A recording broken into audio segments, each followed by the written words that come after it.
Pemirsa, mencegah PHK massal adalah motivasi pemerintah menyelamatkan grup usaha raksasa industri tekstil PT Sri Rezeki Isman atau Sritex. Kami melakukan jajak pendapat sederhana melalui media sosial dengan pertanyaan apakah Anda setuju uang negara dipakai untuk mencegah PHK massal? Hasilnya 85% responden menyatakan setuju. Lalu seperti apa dampak pilot Sritex terhadap perekonomian setempat dan kehidupan warga sekitar? Top Report menghadirkan laporannya untuk Anda.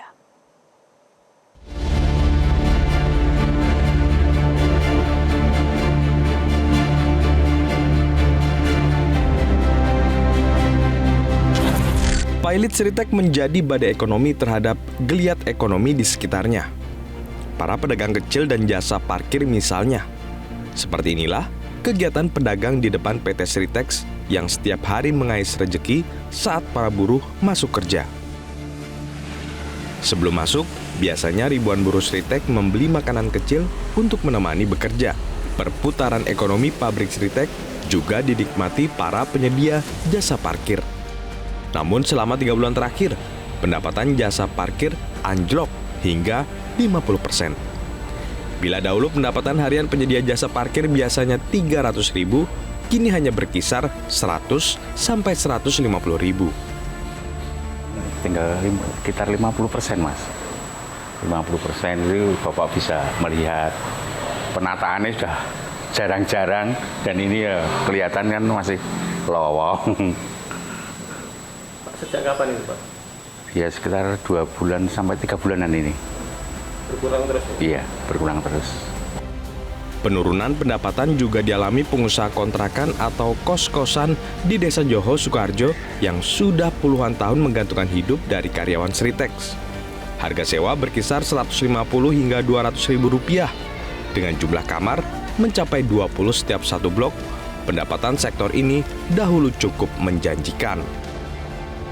Ya, gambaran untuk kontrakan karena isinya pun udah nggak ada penghuninya ini ya kebanyakan banyak yang kosong, otomatis perekonomian kami sangat terganggu, sangat terganggu.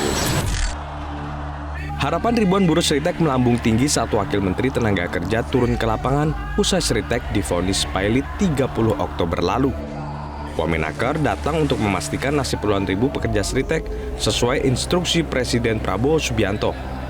Kementerian Tenaga Kerja bersama Kementerian Perindustrian, Kementerian Keuangan, dan Kementerian BUMN diperintahkan Presiden untuk mengkaji sejumlah opsi dan skema untuk menyelamatkan raksasa industri tekstil Indonesia ini. Menurut lembaga riset Mordor Intelligence, sektor industri tekstil Indonesia masih potensial.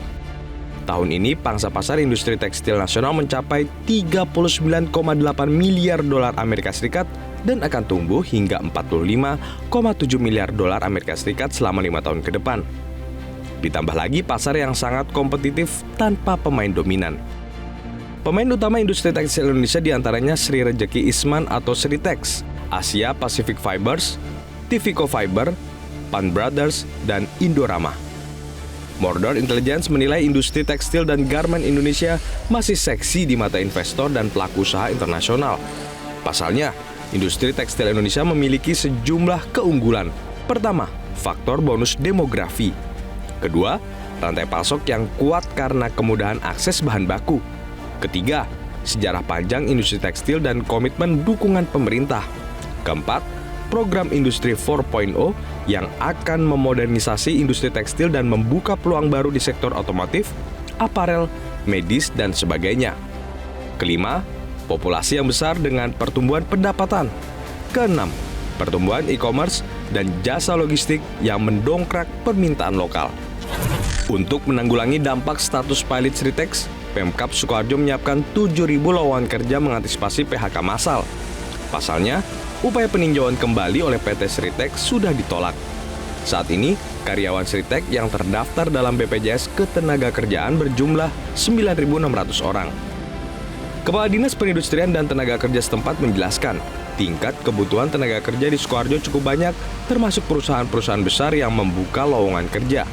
Salah satunya, Dunia Tex Group yang membuka lowongan 200 pekerja. Ada pula Jarum Kudus yang siap menyerap 2.000 tenaga kerja serta PT Aten Sigaret yang dapat menampung 2.500 orang. Di Sukoharjo masih ada atau banyak kemungkinan lowongan-lowongan pekerjaan. Di antaranya di Jarum, kemudian dan Liris, kemudian dari Aten Sigaret, kemudian di Libra dan sebagainya. Itu ada sekitar 7.000 lowongan pekerjaan. Sehingga kalau masyarakat Sukoharjo khususnya, karena kan di Sritek ini tidak semuanya warga Sukoharjo. Sehingga kalau kemungkinan ada yang kembali ke wilayah masing-masing di Sukoharjo, saya kira akan tertampung semua kalau yang bersangkutan mau untuk bekerja lagi di perusahaan-perusahaan yang ada di wilayah Sukoharjo. Jelajahi cara baru mendapatkan informasi. Download Metro TV Extend sekarang.